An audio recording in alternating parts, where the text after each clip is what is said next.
ಶ್ರೀ ಗಣಪತಿ ಶಾರದಾ ಗುರುಭ್ಯೋ ನಮಃ. ಯತ್ರ ಯೋಗೇಶ್ವರ ಕೃಷ್ಣೋ ಯತ್ರ ಪಾರ್ಥೋ ಧನುರ್ಧರಃ ತತ್ರ ಶ್ರೀ ವಿಜಯ ಭೂತಿರ್ಧ್ರುವ ನೀತಿರ್ಮತಿರ್ಮಮ. ಶ್ರೋತೃಗಳಿಗೆ ಶ್ರೀ ಅಳಸಿಂಗರಾಚಾರ್ಯ ವಿರಚಿತ ಶ್ರೀ ವ್ಯಾಸ ಮಹರ್ಷಿ ಪ್ರಣೀತ ಶ್ರೀಮನ್ ಮಹಾಭಾರತದ ಉದ್ಯೋಗ ಪರ್ವದಲ್ಲಿ ತಾವು ಅರ್ಜುನನೊಡನೆ ಯುದ್ಧಕ್ಕೆ ನಿಲ್ಲುವ ವಿಷಯದಲ್ಲಿ ಭೀಷ್ಮ ದ್ರೋಣರು ತಮಗಿರುವ ಅಸಮಾಧಾನವನ್ನು ತಿಳಿಸಿ ತಿರುಗಿ ದುರ್ಯೋಧನನಿಗೆ ಬುದ್ಧಿವಾದಗಳನ್ನು ಹೇಳಿದುದು ಎಂಬ 139ನೆಯ ಅಧ್ಯಾಯಕ್ಕೆ ಸ್ವಾಗತ. ಓ ಜನಮೇಜಯರಾಜ, ಭೀಷ್ಮನು ಹೇಳಿದ ಈ ಮಾತುಗಳನ್ನು ಕೇಳಿ ದುರ್ಯೋಧನನು ಅಸಮಾಧಾನದಿಂದ ತಲೆಯನ್ನು ತಗ್ಗಿಸಿ ಓರೆ ನೋಟದಿಂದ ನೋಡುತ್ತಾ ಹುಬ್ಬುಗಳನ್ನು ಗಂಟಿಕ್ಕಿ ಬಾಯೆತ್ತಿ ಒಂದು ಮಾತನ್ನು ಆಡದೆ ಸುಮ್ಮನಿದ್ದನು. ಹೀಗೆ ದುರ್ಯೋಧನನು ಅಸಮಾಧಾನದಿಂದ ತಲೆ ತಗ್ಗಿಸಿರುವುದನ್ನು ಕಂಡು ಭೀಷ್ಮ ದ್ರೋಣರಿಬ್ಬರು ಒಬ್ಬರಿಗೊಬ್ಬರು ಮುಖವನ್ನು ನೋಡುತ್ತಿದ್ದರು. ಆಗ ಭೀಷ್ಮನು ದುರ್ಯೋಧನನನ್ನು ಕುರಿತು, ಕುಮಾರ, ಆ ಧರ್ಮರಾಜನು ದೊಡ್ಡವರನ್ನು ವಿಶ್ವಾಸದಿಂದ ಸೇವಿಸತಕ್ಕವನು, ಅಸೂಯೆ ಇಲ್ಲದವನು, ಬ್ರಾಹ್ಮಣ ಪ್ರಿಯನು, ಸತ್ಯಸಂಧನು. ಅಂಥವನ ಮೇಲೆ ನಾವು ಶಸ್ತ್ರವನ್ನು ಹಿಡಿದು ಯುದ್ಧ ಮಾಡಬೇಕೆಂದರೆ ಅದಕ್ಕಿಂತಲೂ ನಮಗೆ ದುಃಖಕರವಾದುದು ಮತ್ತೇನಿರುವುದು ಎಂದನು. ಆಮೇಲೆ ದ್ರೋಣನು, ದುರ್ಯೋಧನ, ನನಗೆ ನನ್ನ ಮಗನಾದ ಅಶ್ವತ್ಥಾಮನಲ್ಲಿ ಎಷ್ಟು ಪ್ರೀತಿಯೋ ಅದಕ್ಕಿಂತಲೂ ಅಧಿಕವಾದ ಪ್ರೀತಿಯೂ ಗೌರವವು ಅರ್ಜುನನಲ್ಲಿ ಇರುವುದು. ಹೀಗೆ ನನ್ನ ಮಗನಿಗಿಂತಲೂ ಅಧಿಕ ಪ್ರೇಮ ಪಾತ್ರನಾದ ಆ ಅರ್ಜುನನೊಡನೆ ನಾನು ಹೇಗೆ ತಾನೇ ಯುದ್ಧಕ್ಕೆ ನಿಲ್ಲಲಿ? ಬ್ರಾಹ್ಮಣನಾದ ನಾನು ಕ್ರೂರವಾದ ಕ್ಷತ್ರಿಯ ಧರ್ಮವನ್ನು ಅವಲಂಬಿಸಿದುದಲ್ಲದೆ ಮಗನಿಗಿಂತಲೂ ಹೆಚ್ಚಾದ ಅರ್ಜುನನ ಮೇಲೆ ಹೇಗೆ ತಾನೇ ಶಸ್ತ್ರವನ್ನೆತ್ತಲಿ? ಛೀ, ಕ್ಷತ್ರಿಯ ಧರ್ಮವನ್ನು ಸುಡಬೇಕು. ಲೋಕದಲ್ಲಿ ಆ ಅರ್ಜುನನಿಗೆ ಸಾಟಿ ಎನಿಸಿದ ಧನುರ್ಧಾರಿಯು ಬೇರೊಬ್ಬನಿಲ್ಲ. ನಾನೇ ಅವನಿಗೆ ಧನುರ್ವಿದ್ಯೆಯನ್ನೆಲ್ಲ ಕಲಿಸಿದನು. ನನ್ನ ಅನುಗ್ರಹದಿಂದಲೇ ಆ ಬೀಭತ್ಸುವು ಲೋಕದೊಳಗಿನ ಎಲ್ಲ ಧನುರ್ಧಾರಿಗಳಿಗಿಂತಲೂ ಮೇಲೆನಿಸಿಕೊಂಡವನು.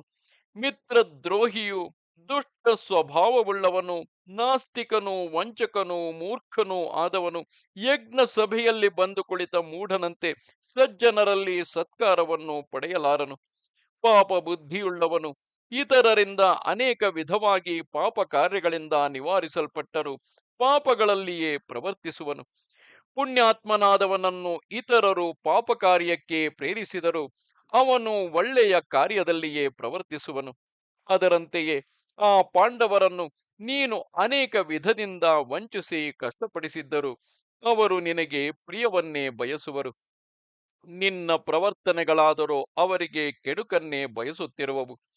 ದುರ್ಯೋಧನ, ಇದುವರೆಗೆ ನಿನಗೆ ಕೌರವ ವೃದ್ಧನಾದ ಆ ಭೀಷ್ಮನು, ನಾನು, ವಿದುರನು, ಶ್ರೀಕೃಷ್ಣನು ಎಷ್ಟೋ ವಿಧವಾಗಿ ಹೇಳಿದರು ನಿನಗೆ ಅದು ಪಥ್ಯವಾಗಿ ತೋರಲಿಲ್ಲ. ನನ್ನಲ್ಲಿ ಹೆಚ್ಚು ಬಲವಿದೆ ಎಂಬ ದೊಡ್ಡ ಹೆಮ್ಮೆಯಿಂದ ನೀನು ಹೀಗೆ ಪ್ರವರ್ತಿಸುವಂತಿದೆ.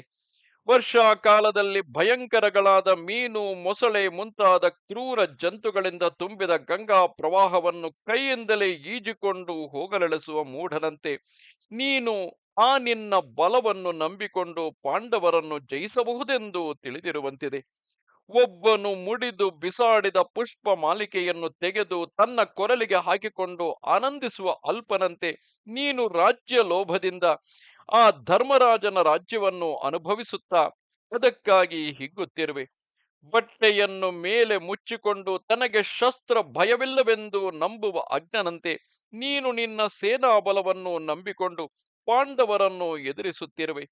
ಆಯುಧಧಾರಿಗಳಾದ ತನ್ನ ಸಹೋದರರೊಡನೆಯೂ ದ್ರೌಪದಿಯೊಡನೆಯೂ ಆ ಅರ್ಜುನನು ಕಾಡಿನಲ್ಲಿದ್ದರೂ ಸಮಸ್ತ ಸೇನಾಬಲದೊಡನೆ ರಾಜ್ಯಾಧಿಪತ್ಯದಲ್ಲಿರುವ ಯಾವ ರಾಜನು ತಾನೇ ಅವನನ್ನು ಜಯಿಸಬಲ್ಲನು?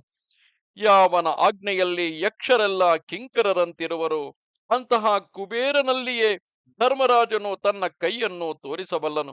ಅವನು ಉದ್ದೇಶಿಸಿದರೆ ಕುಬೇರ ಗೃಹಕ್ಕೆ ಹೋಗಿ ಅಲ್ಲಿಂದಲೇ ರತ್ನಗಳನ್ನು, ಧನರಾಶಿಯನ್ನು ಸಮೃದ್ಧವಾಗಿ ತೆಗೆದುಕೊಂಡು ಬಂದು ನಿನ್ನ ರಾಜ್ಯವನ್ನು ಸಾಧಿಸಬಲ್ಲನೆಂದು ತಿಳಿ. ಓ ದುರ್ಯೋಧನ, ಯುದ್ಧದಲ್ಲಿ ನಾವು ನಮ್ಮ ಪ್ರಾಣ ಭಯಕ್ಕಾಗಿ ಎಳ್ಳಷ್ಟು ಚಿಂತಿಸುವವರಲ್ಲ. ನಮ್ಮ ಜೀವಿತ ಕಾಲವು ಬಹಳ ಮಟ್ಟಿಗೆ ಕಳೆದು ಹೋಯಿತು.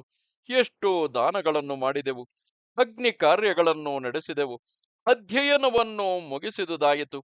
ಬ್ರಾಹ್ಮಣರನ್ನು ಧನದಿಂದ ತೃಪ್ತಿಗೊಳಿಸಿದೆವು. ನಮ್ಮ ಆಯಸ್ಸು ಮುಗಿಯುತ್ತಾ ಬಂದಿತು.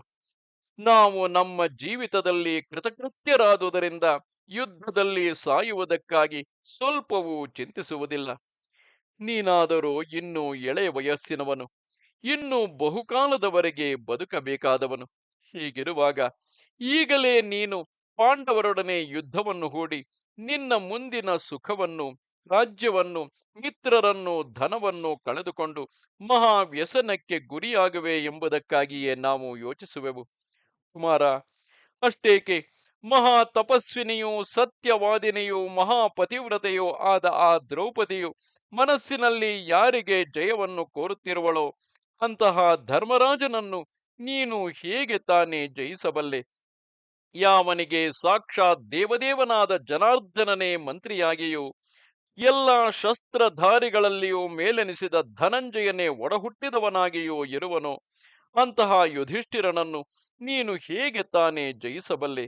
ಯಾವನಿಗೆ ಧೀರರು ಜಿತೇಂದ್ರಿಯರು ಆದ ಬ್ರಾಹ್ಮಣರ ಸಹಾಯ ಬಲವುಂಟೋ ಅಂತಹ ಉಗ್ರ ತಪಸ್ವಿಯಾದ ಧರ್ಮರಾಜನನ್ನು ನೀನು ಹೇಗೆ ಗೆಲ್ಲುವೆ?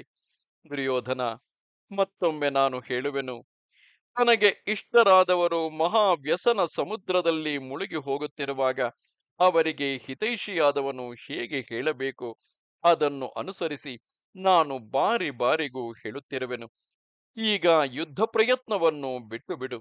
ವೀರರಾದ ಆ ಪಾಂಡವರೊಡನೆ ಸ್ನೇಹವನ್ನು ಬೆಳೆಸು. ಕೌರವರ ಕ್ಷೇಮಕ್ಕಾಗಿಯೇ ಇದನ್ನು ನಾನು ಹೇಳುತ್ತಿರುವೆನು. ನಿನ್ನ ಪುತ್ರ ಮಿತ್ರ ಅಮಾತ್ಯರೊಡನೆ ನೀನು ಯಮನ ಬಾಯಲ್ಲಿ ಬೀಳಬೇಡ ಎಂದನು. ಇದು 139ನೆಯ ಅಧ್ಯಾಯವು. ನಮಸ್ತೆ ಶಾರದೆ ದೇವಿ, ಕಾಶ್ಮೀರ ಪುರವಾಸಿನಿ. ತ್ವಾಮಹಂ ಪ್ರಾರ್ಥಿಗೆ ನಿತ್ಯಂ, ವಿದ್ಯಾದಾನಂಚ ದೇಹಿಮೆ. ನಮಸ್ಕಾರ.